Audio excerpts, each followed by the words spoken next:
Sifa nyingine ya mwanamke kwenye ndoa ni kwamba mwanamke ana uhai wa kipekee duniani ambao mwanaume hana. Kusoma kwenye kile kitabu cha Mwanzo 2:23, maandiko yanasema hivi: huyu ni mfupa katika mifupa yangu. Adamu alipoamka ndio akasema maneno yale.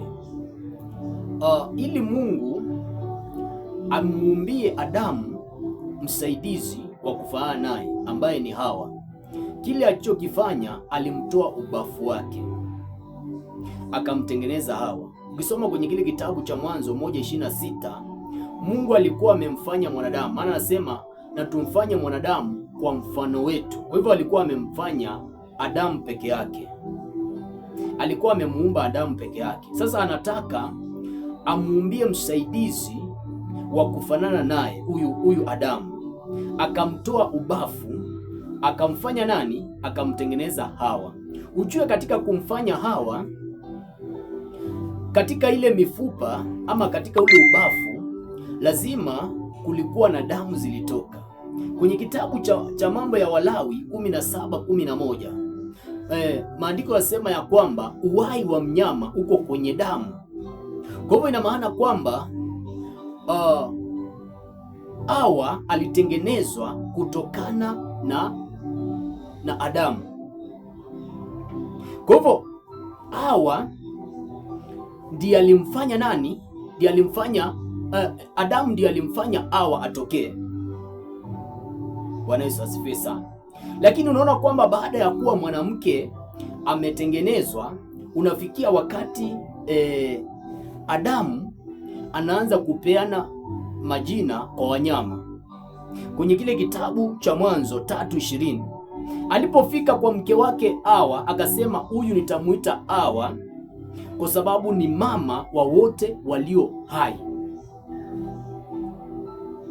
Ndio maana utaona kwamba Mungu anatoanga spirit ama roho ya mwanadamu, anaiweka ndani ya mwanamke, na baada ya kuwa ameweka roho ndani ya mwanamke, ile miezi 9 inakuanga ni jukumu ya mwanamke sasa kumkuza yule mtoto, ili kwanza akuje kutokea kuwa mtu mkubwa akiwa tumboni, kutoka akiwa spirit, akiwa kadogo, yule mtoto akuje kuwa mkubwa, na yule mtoto anatoanga uhai wake ili apate kuwa mtu mkubwa kutoka kwa damu ya mwanamke. Na ujue sasa mwanamke anaweza akazaa watoto wengi tu, ukapata kwamba kuna watoto 10. Kwa hivyo wakati ule Adamu anasema kwamba huyu ndiye mama wa wote walio hai, ina maana kwamba mwanamke ndiye anatoanga uhai wake, anagawia hao watoto, mtoto anakuja kuwa mtu mkubwa. Sijui kama unaelewa. Bwana Yesu asifiwe sana. Lakini baada ya kuwa Adamu ama Hawa ametolewa kwa Adamu, Mungu ametengeza system nyingine ya vile ambavyo mwanamke kama vile alipokea nguvu, alipokea uhai kutoka kwa Adamu. Mungu ametengeza system nyingine ambapo ni kupitia kwa sex sasa, kwamba mwanaume anatoa uhai wake kupitia kwa sperms, kupitia kwa sex, anaingiza kwa nani? Anaingiza kwa mwanamke. Bwana Yesu asifiwe sana. Kwa hivyo tunaposema kwamba mwanamke ana uhai wa kipekee duniani ambao mwanaume ana, ni ukweli, na ndio sababu utaona kwamba wanaume wengi wanakufanga, wanawaacha wanawake. Lakini pia utaona kwamba wanaume ni wachache kuliko vile ambavyo wanawake ni wengi. Lakini ukiangalia marais wa Kenya wote utaona kwamba wanaume walikufa. Wakati ule rais aliangaliwa vizuri, alikuwa na pesa, alikuwa na magari, aliishi maisha mazuri. Lakini wengi wao, Jomo Kenyatta, Moi alikufa, yani wakaacha waume zao. Lakini bado ukaona kwamba Moi, Kibaki, nani, yani unaona kwamba hata Tanzania ukienda ni hivyo hivyo. Unaona kwamba wanaume wanakufa, lakini pia wanawake wanabakia. Bwana Yesu asifiwe sana. Maana mwanamke ako na uhai wa kipekee na anapata nguvu kupitia kwa mwanaume wakati ule wa sex. Ndio maana unaona kwamba mwanaume akifanya sex anaishiwa nguvu, anatoa nguvu kupitia kwa zile sperms, anatoa uhai kupitia kwa zile sperms, anaweka ndani ya mwanamke. Na ndio maana Mungu anapenda sana wanawake wafanye mapenzi ama wapate watoto wakiwa ndani ya ndoa, maana kuna nguvu ya ziada wataipata, ama kuna uhai wa ziada wanaupata. Kusoma kwenye kile kitabu cha Mwanzo 47 na mstari wa 9, hapo utakutana na Yakobo. Yakobo anaulizwa na Farao, siku za miaka yako imekuwa ngapi? Anamwambia, siku zangu zimekuwa chache, tena za taabu kubwa.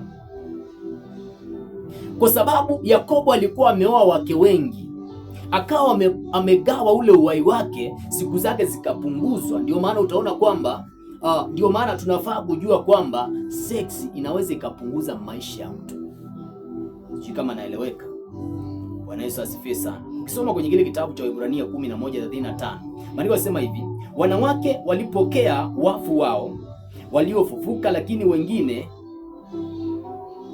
waliumizwa vibaya hata wasikumbali ukombozi ili wapate ufufuo ulio bora. Hao ni wanawake. Maandiko yanasema ya kwamba wanaume wao walikuwa wanaenda kuhubiri Injili, na walipoenda kuhubiri Injili wakapigwa kule, maana zamani Injili ilikuwa inakataliwa sana. Walipopigwa kule wakiwa wanahubiri Injili, wakaletewa kwa wanawake zao ndio wawazike. Maandiko yanasema ya kwamba wakawapokea wakiwa wafu, lakini wakawafufua. Walipowafufua, wengine wakakataa kwa sababu hali yao ilikuwa mbaya, mili yao ilikuwa imeharibiwa vibaya sana. Wakakataa wengine wanaume wakifufuliwa. Kwa hivyo hili swala la kufufua wafu, kuna maandiko yanasema fufueni wafu, takaseni wakoma, mmepewa bure, peaneni bure, kwenye kile kitabu cha Mathayo 10:8. Hilo neno linahusu sana wanawake, maana wako na uhai wa kipekee. Sijui kama naeleweka. Lakini pia kitu kingine ambacho tunafaa kujua ni kwamba mwanamke akiwa na hizo sifa zote, ndio maana ndoa ikivunjika utaona kwamba atalaumiwa sana. Ile sifa ya kuwa ati mwanamke ako na umbo nzuri, mwanamke ako na mvuto, mwanamke ako na sura nyororo, lakini pia machozi ya karibu. Hizo ni silaha ambazo Mungu amekupea kama mwanamke ili uzitumie kwenye ndoa yako, ili kwamba ndoa yako isivunjike. Kumbuka kwamba maandiko yanasema ya kwamba kwenye kile kitabu cha Mithali 14 mstari wa 1 ya kwamba kila mwanamke mpumbavu huivunja ndoa yake mwenyewe. Lakini pia sifa nyingine ya mwanamke ni kwamba mwanamke anafaa kuwa mtiifu na shingo na sio kichwa kwenye ndoa. Kwenye kile kitabu cha Efeso 5:22 I think unaelewa kuhusiana na utiifu wa mwanamke. Ukisoma kwenye kitabu cha Zaburi 45 na mstari wa 10, maandiko yanasema hivi, binti, sahau mambo ya kwenu na mfalme atautamani uzuri wako. Siri ya mwanamke ili atamaniwe na mume wake ni pale ambapo ataachana na sheria zile ambazo zilikuwa za kwa baba yake na akuje kuwa mtiifu kwa ile ndoa ambayo ameingia. Bwana Yesu asifiwe sana. Ndio maana maandiko yanasema kwamba binti anasema binti, sahau mambo ya kwenu na mfalme atautamani uzuri wako. Kwa hivyo ni vizuri mwanamke akawa na sifa ya kuwa mtiifu kwenye ndoa yake na kusimama kwenye nafasi yake ya kuwa shingo na sio kichwa. Ndio maana ukisoma kwenye kile kitabu cha Jude mlango wa 1 mstari wa 6, maandiko yanaongelea kuhusiana na wale malaika walioacha enzi zao, walioacha nafasi zao, wakataka kupandisha kiti chao wafanane na Mungu. Walipopandisha kiti chao walipotaka kufanyisha kiti chao wafanane na Mungu, maandiko yanasema ya kwamba Mungu akawatupa hapa duniani. Sijui kama naeleweka. Lakini pia ukisoma kwenye kile kitabu cha Petro wa kwanza 3:6 inaongelea kuhusiana na Sara, ambaye Sara alikuwa anamuita mume wake bwana wangu. Hiyo heshima inafaa idumu kwenye ndoa, kwa sababu hiyo heshima ukiwa nao kwenye ndoa itakuletea manufaa makubwa ya kuwa mtiifu na kuwa shingo na sio kichwa. Sijui kama naeleweka. Bwana Yesu asifiwe sana. Wanawake wengi huwa wanawaheshimu wanaume zao kwa sababu wanapata pesa, kwa sababu wanaume zao wanawaridhisha kitandani, lakini unafaa umheshimu mume wako, ukuwe mtiifu na usifuke ule mstari wa kuwa shingo, uremeni kwenye nafasi yako, ile nafasi yako. Bwana Yesu asifiwe sana. Usimheshimu mume wako kwa sababu anakupea pesa. Sara alimheshimu mume wake akamuita bwana, pamoja na kuwa kuna wakati Ibrahimu alichukua kijakazi wake, akachukua ule mminti wake, na alipomchukua wakazaa mtoto naye, lakini akamheshimu ikiwa mambo yakiwa hivyo hivyo. Bwana Yesu asifiwe sana. Kwa hivyo hizo ni sifa zingine za mwanamke kwenye ndoa. Tupatane kwenye sehemu ambayo